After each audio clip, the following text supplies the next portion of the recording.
I just basically want to read a few portions this morning about meditating in the Word of God, and I kind of want to leave you to turn it, to turn it around and chew on it in your heart. So the first one is, of course, Psalm 1, the first 3 verses. Blessed is the man who walks not in the counsel of the wicked, nor stands in the way of sinners, nor sits in the seat of scoffers, but his delight is in the law of the Lord. And on his law he meditates day and night. He is like a tree planted by streams of water that yields its fruit in season, and its leaf does not wither. In all that he does, he prospers. What an amazing portion this is, and we love it. It points to something very, very deep in our lives, and it gives those 3 awful choices in life: to become a mocker, to become someone who listens to wrong counsel, who chooses sin, someone who chooses to live in his sin.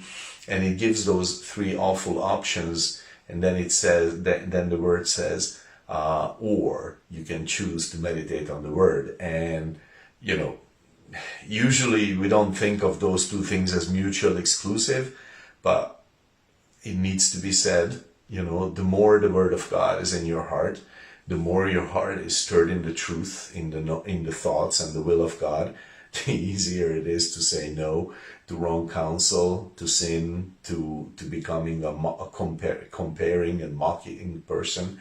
That life is just not just not interesting, and instead it gives us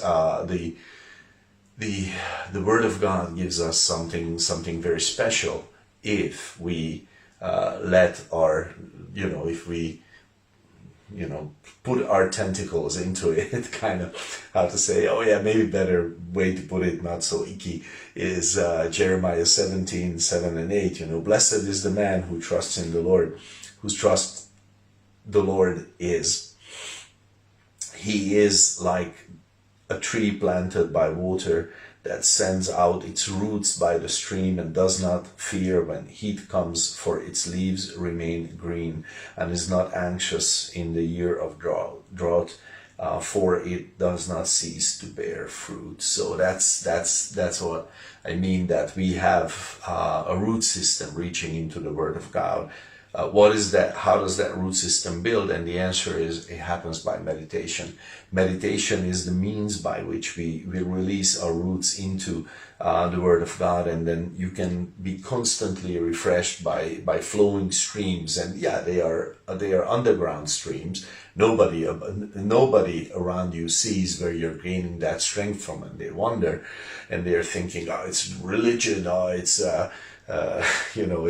he's a strong-willed person or something of the sort. But that's not the point. You have roots in the Word of God, and that allows you.